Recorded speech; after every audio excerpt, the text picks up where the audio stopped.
디모데전서 두 번째 강해를 하나님께서 허락하시고 나누게 된 것을 기쁘게 생각합니다. 우리는 이 바울의 편지를 통해서 디모데에게 향한 이 교회 생활과 또 복음으로 사는 삶에 대한 우리의 신자됨의 삶의 내용을 이번 여름에 많이 나누도록 그렇게 하려고 합니다. 특별히 이 바울은 이 디모데에게 편지할 때 굉장히 이 교회를 생각하는 마음, 이 목회를 디모데가 에베소 교회에서 해야 하기 때문에 그 목회를 하면서 꼭 지켜야 하고 행해야 할 부분에 대한 그러한 지침과 그리고 교훈과 오늘은 간증을 줍니다. 간증. 그럼 간증이 뭔지 아시죠? 자신의 신앙 고백이죠. 그리고 삶의 고백이며 하나님이 주신 은혜의 고백이 바로 간증입니다. 바울도 여러 차례 간증을 했지만 오늘 이 교회를 목회하는 디모데를 향한 간증은 보다 원리적입니다. 원리적. 이 말은 뭐냐 하면 가장 기초가 되고 근원이 되는 내용을 알려주고 있다고 하는 것입니다. 우리는 이 바울을 바라볼 때 이 바울이 행했던 일과 그리고 그가 남겨놓았던 업적 때문에 바울을 굉장한 능력 있는 사람으로, 그 다음에 굉장히 뛰어난 사람으로 자격과 능력을 갖춰서 하나님께 쓰임받는 종으로 그렇게 생각을 하는 경향을 가지고 있습니다. 그런데 뜻밖에도 오늘 바울은 그러한 것은 너희들이 바라보는 시각이고 그렇지 않다 하는 것을 이야기해 주고 있는 것을 볼 수가 있습니다. 바울은 지극히 평범한 사람이고 물론 공부하는 사람이었지만 바울은 이 성경을 이렇게 신약 성경 서신서의 대부분을 쓸만한 그러한 모든 자격과 모든 것을 갖춘 사람이 아니었습니다, 사실은. 그리고 그가 가지는 이 고백을 들어보면 그가 늘 일상 얘기하는 입에 달고 다니는 하나의 단어를 오늘 말합니다. 그 단어가 뭐냐면 14절 말씀에 나와 있습니다. 같이 읽어보겠습니다. 시작.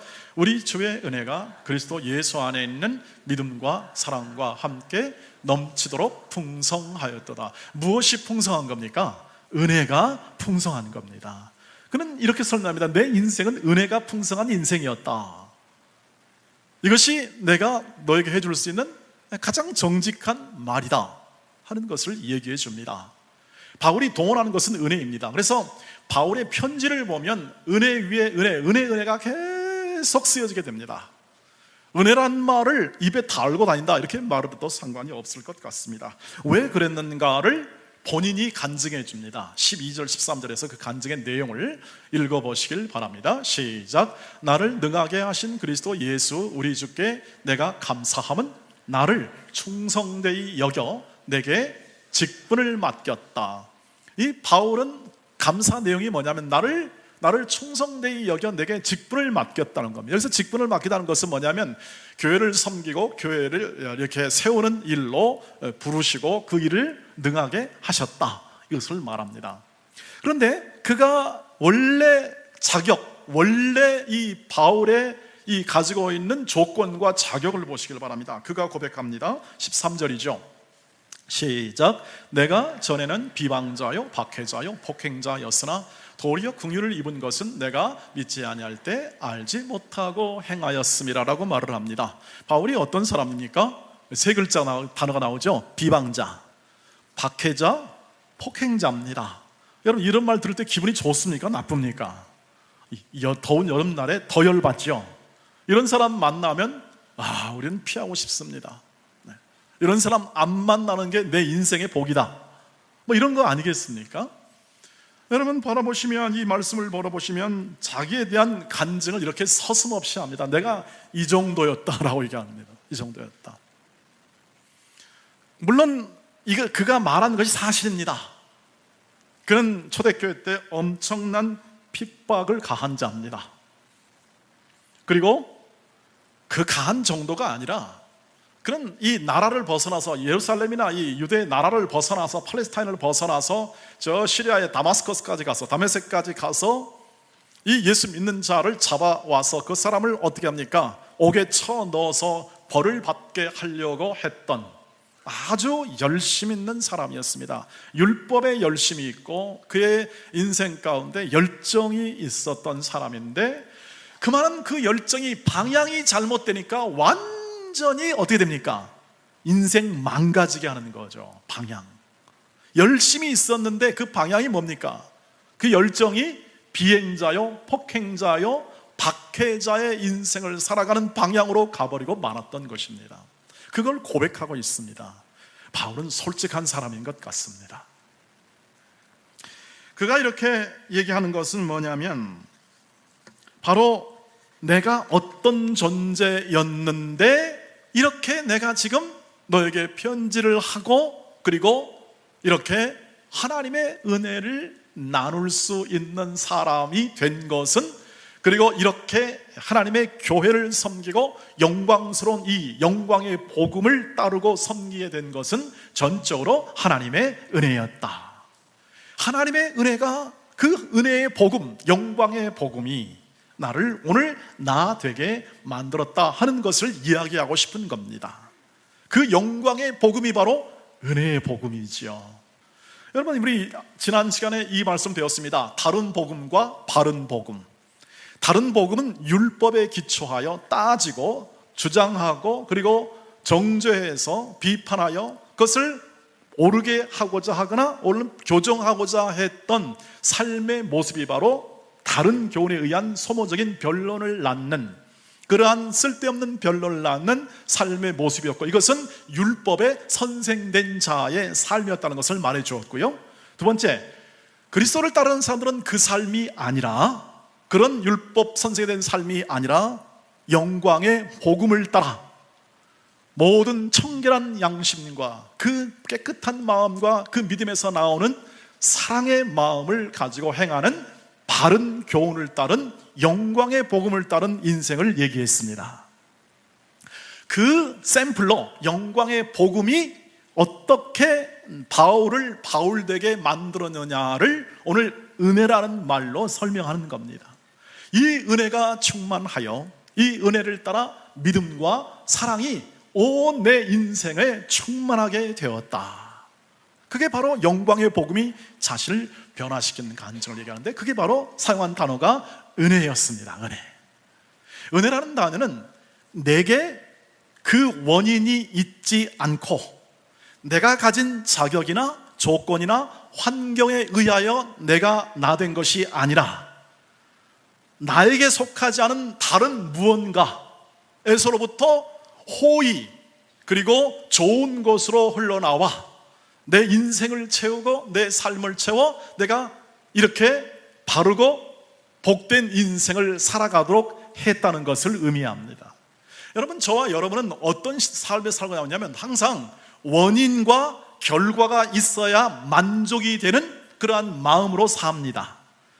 주고 받든지 아니면 내가 뭔가를 해서 그것이 결과로 나타나서 내게 다가오는 그러한 이 자연의 원리 속에 살아가지요. 그러니까 원인이 없으면 우리는 답답해합니다.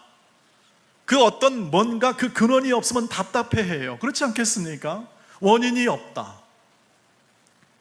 그런데 은혜라는 게 뭡니까? 원인이 없습니다. 원인이 없어요. 이 은혜는 내가 뭔가를 해서 결과를 얻는 것이 아니라 나는 아무것도 하지 않았는데 어느 날 호련히 하나님께서 바울 안에 개입한 것과 같다는 것이죠. 호련히 바울 생에 개입해가지고 바울을 어떻게 합니까? 사울 된 바울을 어떻게 하죠? 꺾어서 하나님의 자녀로 인침과 그리고 세움을 받아 직분을 허락하시고 그 인생을 복되게 만드는 겁니다. 이것은 바울이 말하는 것처럼 나는 비방자요, 박해자요, 폭행자인데 나에게 하나님이 은혜를 주사 은혜에 합한 인생과 삶의 내용으로 하나님이 채워주신 겁니다. 그러니까 교회 생활이란 뭐냐면 원인이 없는 생활입니다. 교회 신자됨의 은혜 생활은 원인이 없어요. 누가 예를 들면 잘해주니까 잘해준다, 이게 아닙니다.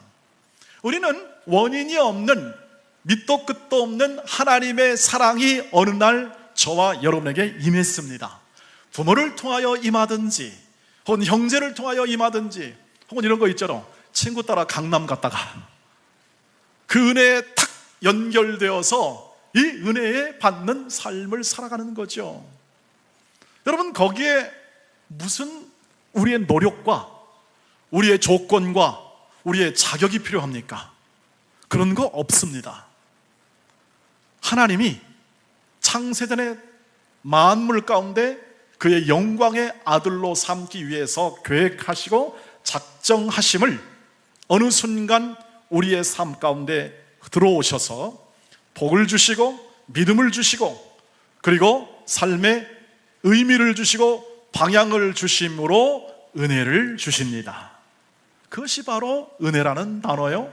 우리가 오늘 하나님의 자녀됨을 이야기할 수 있고 여기 자리에 앉아서 예배할 수 있음을 말할 수 있는 근거가 되는 것이죠. 그래서 우리는 우리를 은혜의 자녀, 은혜의 사람, 직분은 은혜의 직분, 이런 이야기를 우리가 스스럼 없이 할 수 있는 이유는 바로 여기 이 하나님의 은혜에 근거합니다. 바울은 그것을 얘기하고 싶습니다. 나는 내 삶의 근거가 오히려 원수되고 이런 원수된 삶의 형태에 있었는데 나는 전적으로 하나님의 은혜로 사랑과 감사와 그리고 믿음이 충만한 인생을 살고 있다. 이게 바로 바울의 고백이죠. 여러분, 사실 자격으로만 따지면 스데반이 훨씬 낫습니다. 100배 낫습니다. 스데반. 여러분, 스데반을 아시죠? 사도행전 7장에 가면 스데반이 그가 죽는 장면이 나옵니다. 얼마나 장렬하든지 그가 복음을 전하고 돌에 맞아 죽습니다. 맞아 죽는 순간에도 뭐라고 합니까? 그의 인격은 정말 훌륭합니다. 뭐라고 하냐면 주여 저들의 죄를 용서하여 주시옵소서. 저들이 하는 일을 알지 못합니다. 그러고 나서 하늘을 바라보며 그는 불림을 받았습니다. 스데반은 믿음이 충만한 사람입니다. 스데반은 성령이 충만한 사람입니다. 자격이 바울보다 100배 낫습니다. 바울은 비방자요, 폭행자요, 박해자입니다. 스데반은 복음을 전하는 자요, 그리고 인격과 믿음과 성령이 충만하여 이 사람이 살아있으면 대대로 얼마나 놀라운 사역을 펼칠지 모릅니다. 인격적인 면에서, 사역적인 면에서 쓰임을 받는다면, 조건을 따지자면 누구예요? 스데반이에요. 근데 스데반을 먼저 하나님 불러가십니다.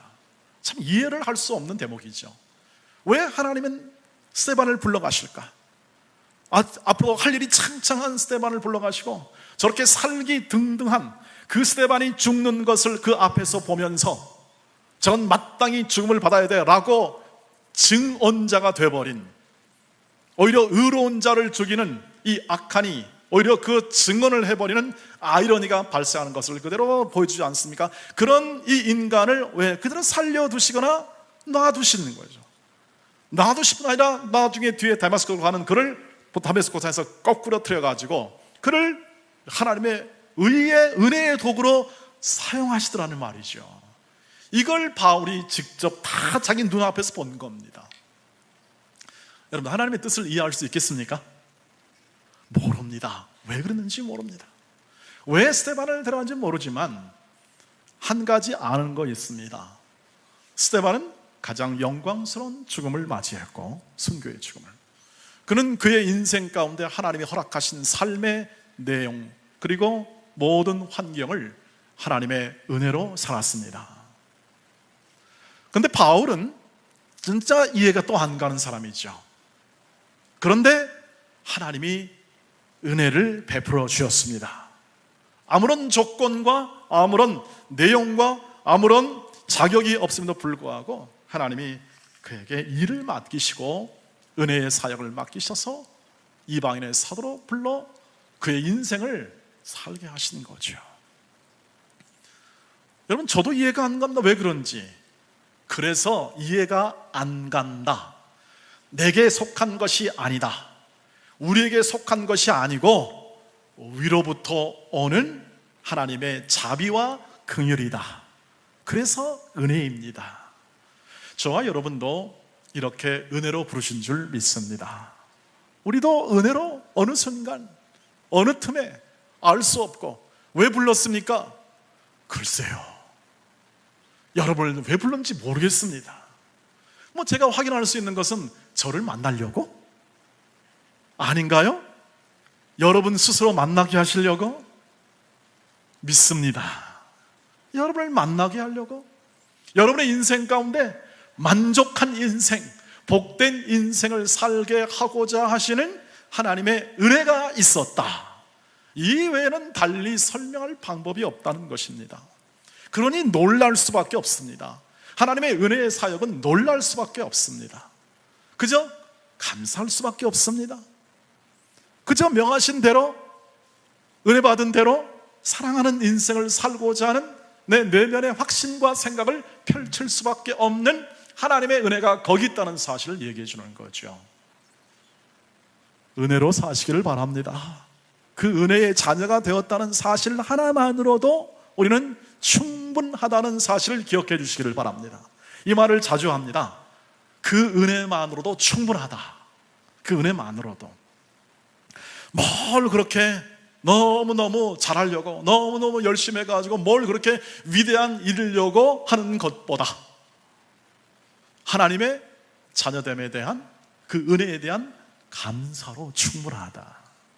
충분하다. 그 기뻐함으로 우리의 인생은 충분합니다. 이 자리에 앉아서 그 하나님을 찬양함으로 충분하다는 것이죠. 그것이야말로 가장 자녀됨의 본질과 우리를 향하신 하나님의 뜻을 이루는 가장 중요하고 본질됨, 영광의 복음을 따르는 삶이라는 것을 잊지 마시기를 바랍니다.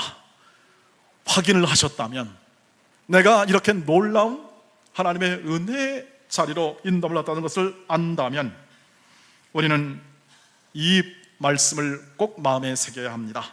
로마서 5장 8절 말씀입니다. 시작. 우리가 아직 죄인 되었을 때 그리스도께서 우리를 위하여 죽으심으로 하나님께서 우리에 대한 자기의 사랑을 확증하셨느니라. 우리도 아무런 자격 없고 조건 없고 원수 되었을 때, 그때 하나님께서 그의 아들을 통하여 십자가에 죽게 하심으로 우리에 대한 사랑을 명백하게 증거하셨습니다. 그 사랑이 저와 여러분 마음 가운데 충만하기를 축복합니다. 그것을 확인하시기를 바랍니다. 저와 여러분이 그런 은혜 받은 존재라는 사실을 기억하는 겁니다. 그 사랑을 누가 빼앗을 수 있을까요? 그 사랑을 누가 우리의 마음 가운데 빼앗을 수 있을까요? 우리의 생각 가운데 빼앗을 수 있을까요? 그 어떤 것도 그 사랑을 빼앗을 수 없습니다. 그리고 그 사랑이 넘치도록 이 뜨거운 여름에도 풍성히 부어지시기를 축복합니다. 주님은 그렇게 하시겠다고 했거든요. 자기를 찾고 구하는 자에게 소망을 주는 은혜와 능력과 그리고 지혜를 더하사 이 땅 속에 살아가는 동안 하나님의 자녀됨에 대한 감사와 그리고 만족이 충만하도록 우리를 세우심을 믿습니다.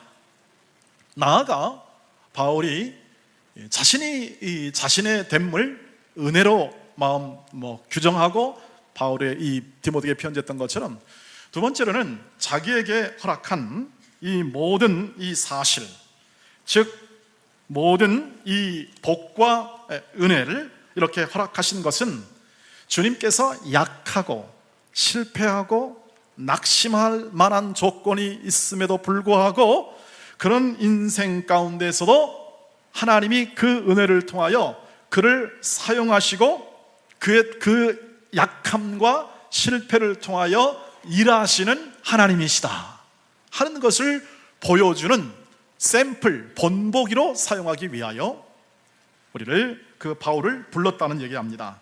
우리는 15절 말씀과 16절 말씀을 읽겠는데요, 먼저 15절 말씀을 보시길 바랍니다. 시작. 믿보다 모든 사람이 받을 만한 이 말이요, 그리스도 예수께서 죄인을 구원하시려고 세상에 임하셨도다 하였도다. 죄인 중에 내가 괴순이라. 여러분, 이 말씀을 들으면 이제 이해가 되시죠? 왜 바울이 이 말을 했는지. 그건 진짜 그렇습니다. 진짜 나는 도무지 이 기독교에 대해서는 전혀 도움이 안 되는 존재다. 저 골방에 가서 그냥 참회하면서, 기도원 가서 참회하면서 그냥 일평생을 살아도 나는 내 죄를 다 갚지 못하는 그러한 사람이다 하는 것에 대한 표현일지 모르겠습니다. 공공괴수 1호. 여기 현재 표현을 씁니다. 내가 지금 괴수다. 내가 과거의 괴수였다, 이런 말이 아니라 내가 지금 괴수다. 이 말은 뭐냐면 자신의 이 연약함에 대한 자각, 혹은 은혜에 대한 자각, 그의 은혜가 아니면 설 수 없다는 자각이 되겠죠. 그런데 그런 자에게 왜 그렇게 은혜를 부어주었냐? 16절을 보시기를 바랍니다. 시작. 그러나 내가 긍휼을 입은 까닭은 예수 그리스도께서 내게 먼저 일체 오래 참으심을 보이사 후에 주를 믿어 영생 얻는 자들에게 뭐가 돼요? 본이 되는 겁니다. 하나님이 이렇게, 주님이 이렇게 오래 참으셔서 나를 구원하시고 나를 이렇게 일꾼 삼으셔서 이렇게 멋지게 삶을 살게 하시는 이유는 뭐냐 하면, 이렇게 약함과 실패와 원수됨에 이르기까지라도 그것을 사용하시는 겁니다. 바울을 사용하셔가지고 뭘 이룹니까? 하나님의 뜻을 이루어내시는 본보기로 바울을 사용하시는 겁니다. 그냥 바울은 위대하다기보다 바울은 하나님의 본보기입니다. 맛보기입니다. 하나님의 위대하심의 맛보기죠. 사실 모든 사역자들이 그렇게 쓰이는 거죠. 그는 말합니다.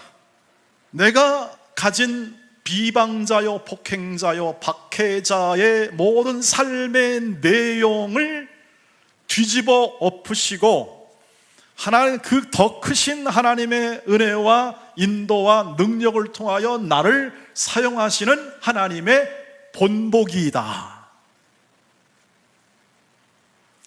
여러분, 하나님은 그래서 바울 보듯이 강한 자, 똑똑한 자, 그리고 위대한 자, 이런 사람 잘 안 쓰십니다. 여러분, 위인들을 보거나 성경의 인물들을 보시면 그것이 명백히 드러납니다.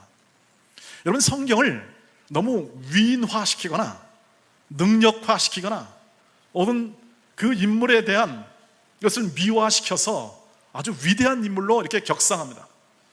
그러려는 경향이 있습니다, 우리한테. 그래야 좀 우리가 본받고 따라갈 거 아니겠습니까?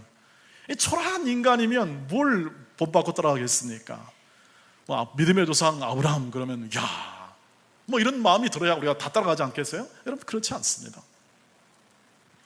모세를, 여러분, 구약 성경에 있어서 가장 뛰어난 인물은 모세입니다. 아주 온유했던 사람이죠. 그리고 이스라엘 백성을 구출하며 그 200만 명을 구원했던 믿음의 사람이죠. 모세 대단한 사람. 그런데 정작 모세가 가장 강력하고 힘이 있던 시절에는 하나님은 모세를 쓰지 않습니다. 그를 사용하지 않아요. 그가 나이 40이 되어서 알만한 것 다 알고 지식이 있고 학식이 있고 능력이 있고 왕자로서 충만한 시절에 자기 동족을 구원하겠다고 한 사람을 죽입니다. 애국 사람을 죽일 때. 근데 하나님이 그 거사를 성공으로 이끌지 않습니다. 쫓기게 만듭니다. 다 박탈되게 만들죠. 만들었다는 건 뭐냐면 하나님이 허용하시는 겁니다. 하나님이 그렇지 않으려면 아마 막았을 겁니다. 죽임을 막든지 뭘 막든지요. 그냥 쫓깁니다. 쫓겨가지고 광야에서 40년간 푹푹 썩습니다. 이제 모든 소망이 사라지고 내가 할 일이 다 없다고 판단될 80이 되었습니다. 여기 우리 어르신 80된 어른이 계시잖아요. 스스로 고백하잖아요. 주여, 주여, 주만 의지합니다. 그런 고백이 나올 수밖에 없는 거죠. 왜? 육체의 힘과 지력과 모든 것들, 한때 있었던 우리 권사님들의 이 아리따운 이 미모도 다 가셨습니다. 자랑할 게 아무것도, 힘낼 게 아무것도 없습니다. 그 시점이 되니까 하나님이 어떻게 하면 모세야 이제부터는 구원하러 가자 그럽니다. 근데 모세가 자기 되서 보니까 한심하죠. 주여, 하나님이여, 나를 쓰지 마시고 내 이렇게 어눌한 사람 쓰지 말아 주시옵소서. 참말 마라. 입술이 부족하여 둔하오니 어찌하오리까? 네 형이 있지 않냐? 형을 붙여줍니다. 여러분, 모세가 열심히 열정적으로 일을 하겠다고 나섰습니까? 아닙니다. 뒤로 뺍니다. 왜 그럴까요? 자기 주제를 아니까. 감당이 안 되는 거죠. 그런데 이 백성들이 또한 만만치, 200만의 백성이 만만치가 않아요. 구출했는데, 하나님의 능력으로 구출했는데, 하고 한 날 40년간 뭡니까? 원망과 불평으로 나를 지셉니다. 그러니까 모세의 어떤 마음이 길러졌겠습니까? 온유한 마음이 길러집니다. 왜? 참아야 하니까. 그래서 모세는 지면에 이렇게 말하죠. 모세는 지면에 이 사람보다 온유한 사람이 없다. 왜 온유해졌냐? 40년간 참다 보니까 온유할 수밖에 없는 거죠. 안 참으면 어떻게 하겠습니까? 뭔 수로 당하겠습니까? 하나님께 불평하는 이 백성들인데 어떻게 지도자 한 사람은 그거 간단히 원망하는 건 간단하지 않겠습니까? 그러니까 참습니다. 뭐 하나 가지고 요거 하나 가지고 달랑 지팡이 하나도 참습니다. 그러면 어떻게 합니까? 하나님이 은혜로 이루어 주십니다. 하나님이 은혜로 사용하신다는 겁니다. 신약의 대표적인 인물이 누굽니까? 베드로죠. 베드로 하면 수제자, 수석제자입니다. 별로 좋은 말은 아닙니다. 무슨 수석이 있고 돌석자가 아닌지 모르겠습니다.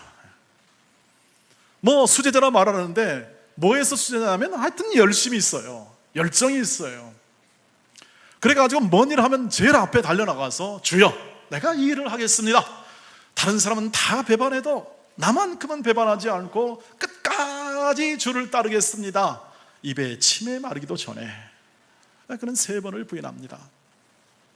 남자다움, 유대인들로서 남자다움과 명예가 완전히 꺾인 겁니다. 세상에 그런 제자가 어디 있겠습니까? 그냥 저 기도원 가서 어떻게 합니까? 꿇어 앉아서 그냥 한 30년 동안 이래도 속지 않을 그런 어처구니없는 일을 벌인 거죠. 그런데 어떻게 합니까? 갈릴리 바다에서 풀 주고 앉아있는 베드로를 찾아오십니다. 풀이 죽었을 때 찾아옵니다. 주님의 마음은 뭐냐면 자 어떠냐? 내 힘으로는 안 되지? 이것을 말하는 것 같습니다. 그리고 이런 말씀하십니다. 베드로야 내가 나를 정말 사랑하냐? 네, 3번 물으십니다.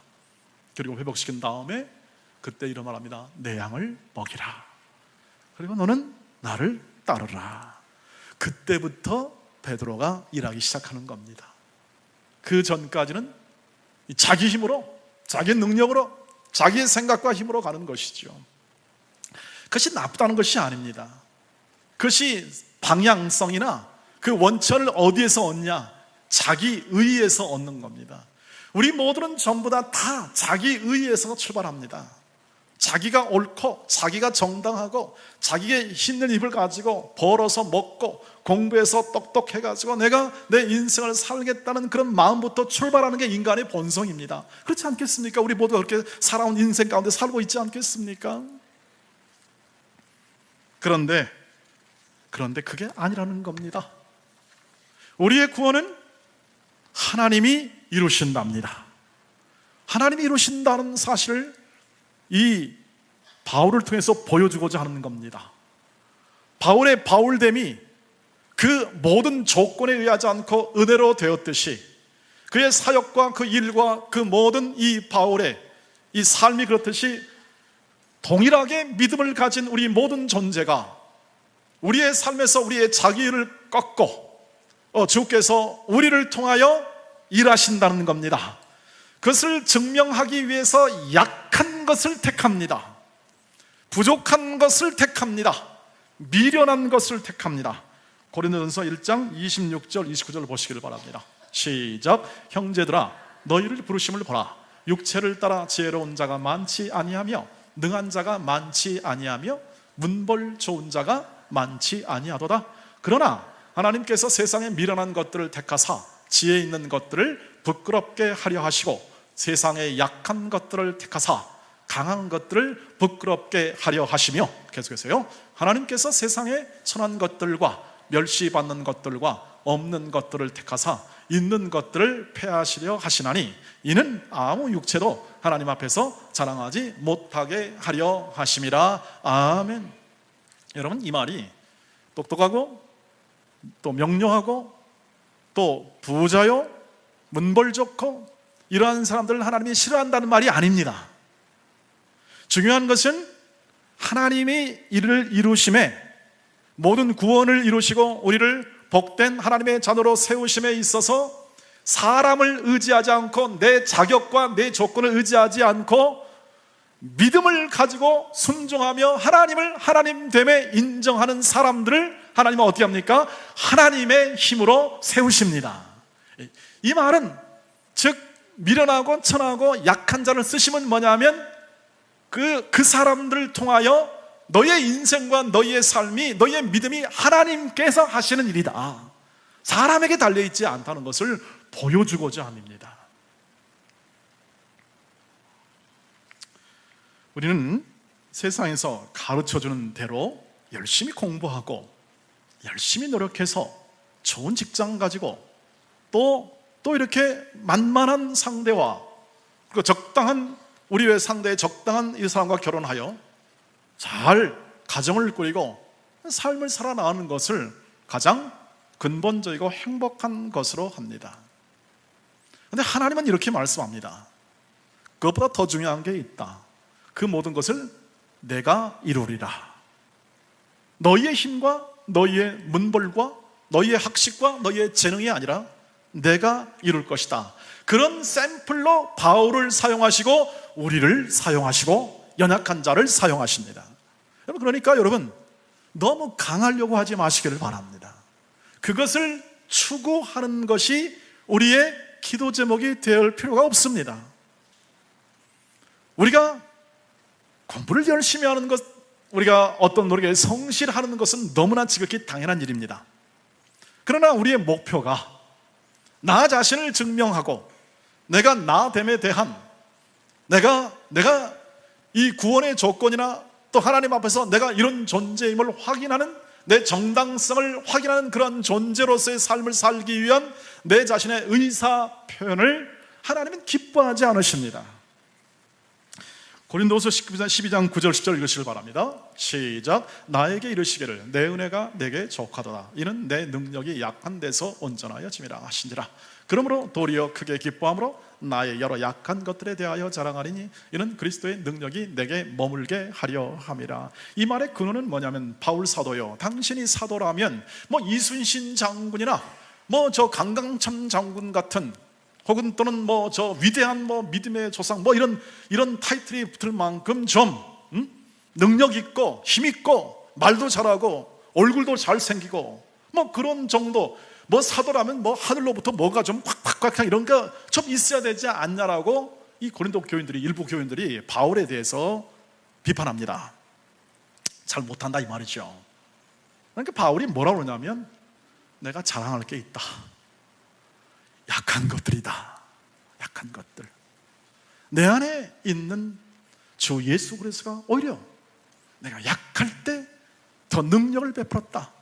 내 눈에 가시가 있고 내 육체에 아픔이 있었고 나는 그것을 빼면, 그것을 없애면 더 사역을 잘하고 더 강해질 것 같다고 하나님께 기도했지만 주님은 이렇게 말씀했다. 내 능력이 그 상태에서 충분하다. 여러분, 여러분으로 충분하시답니다. 하나님이 여러분 지금 이 육신과 이 마음으로 충분하시답니다. 어떻게 하면? 주께 드리시기를 바랍니다. 여러분의 마음과 생각과 여러분의 인생과 모든 것이 주께 달려 있음을, 주께서 주인 되심을 고백하고 주의 은혜로 내 인생과 내 삶을 인도하시는 것을 고백하라는 것입니다. 그럴 때 그것이 나를 원하시는, 내 능력과 내 조건과 내 힘과 내 부위와 내 지식을 원하시는 것이 아니라 내가 하나님을 사랑하고 내가 하나님의 자녀됨에 대한 감사와 기쁨을 가지고 살아가는 것을 하나님이 요청하십니다. 그것으로 충분하다는 겁니다. 강해지지 않아도, 하나님 앞에서 그렇게 똑똑하지 않아도, 그렇게 의롭지 않아도 지금 이 상황, 이 조건, 이 약함, 이 부족함, 이 실패, 이 아픔, 이 고통 안에서 하나님은 그것을 사용하심을 통하여 그의 자녀를 자녀답게 구원으로 이끄시고 하나님의 놀라운, 하나님의 자녀되면 하나님의 역사를 보여주신답니다. 그게 내 안에서 약할 때 강함의 의미입니다. 우리의 신앙 가운데서 우리를 사랑하시고 우리를 인도하신 하나님께서 우리의 인생과 우리의 남은 삶의 여정 속에서 이것을 원하신다는 사실을 기억해 주시기를 바랍니다. 너를 원한다. 너를 원한다. 네 마음과 뜻과 정성을 다하여 나와 함께 살아가고 나와 함께 거하고 나를 경외하며 내가 말한 하나님의 자녀됨에 합당한 하나님의 은혜의 법을, 사랑의 법을 따라 행하라는 것입니다. 우리는 교회가 더 커지기를 원하고 더 강해지기를 원하나? 우리는 하나님께서 원하시는 진짜 더 중요한 것이 바로 더 강한 나와 더 강한 우리 교회가 아니라 오늘도 하나님 한 분으로 만족하고 감사하며 기뻐하며 내가 내 안에 하나님의 은혜가 있음을 복으로 생각하고 그 믿음이 내 안에 있음을 하나님 감사합니다 하는 예배하는 심령을 원하신다. 나는 너희의 아버지라 넌 내 자녀라. 내가 너희를 보호하고 너희를 먹이며 저 들의 백화파처럼 저 공중에 나는 새우처럼 누가 먹이지 않아도 하나님이 다 인도하시는 것처럼 하물며 너희를 위해서 핏값으로 내 아들을 준 너희일까 보냐. 너희를 내 인생과 내 삶을 주관하시사 우리를 이끄시는 그 하나님의 은혜로 충분히 우리를 인도하신다. 그 믿음 안에 거하시기를 바랍니다. 그분을 인정하시면 됩니다. 그리고 우리가 할 일은 이것입니다. 그분이 내게 은혜를 베푸시고 나에게 때로는 직분을 주시고 다양한 직분입니다.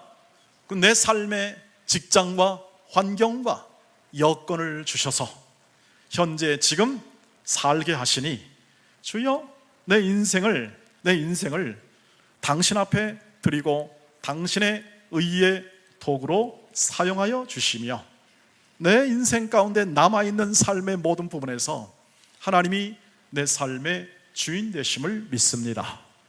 주여 내게 허락한 이 교회를 통해서 이 교회를 위한 헌신과 사랑을 내 마음 가운데 표현하게 하시고 우리에게 주어진 형제와 자매가 하나님의 자녀로 삶을 살아가는 삶의 여정 가운데 복된 인생을 누리도록 위해서 기도해주고 우리의 다음 세대가 이 하나님의 말씀과 은혜 안에 살아가도록 최선을 다해서 헌신과 물질로 봉사하며 그것들을 섬기며 살아가는 그 생애를 살아가는 그것을 하나님이 원하십니다. 저와 여러분 인생 가운데 이 은혜가 있기를 축복합니다. 그것은 무겁지 않습니다. 그것은 우리로 하여금 무거운 세상 아래서 그것을 극복하며 나아가는 하나님의 은혜의 결과입니다.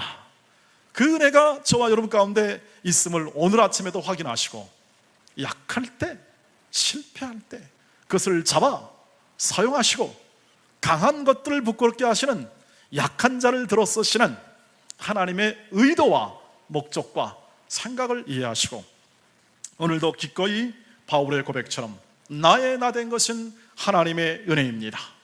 내 인생 가운데 내 삶의 가운데 이 은혜가 날마다 넘치게 하옵소서. 이 뜨거운 여름에도 이 은혜가 넘치게 하옵소서. 이러한 고백과 우리의 신앙의 간증이 저와 여러분 가운데 있기를 주의 이름으로 축복합니다. 오늘도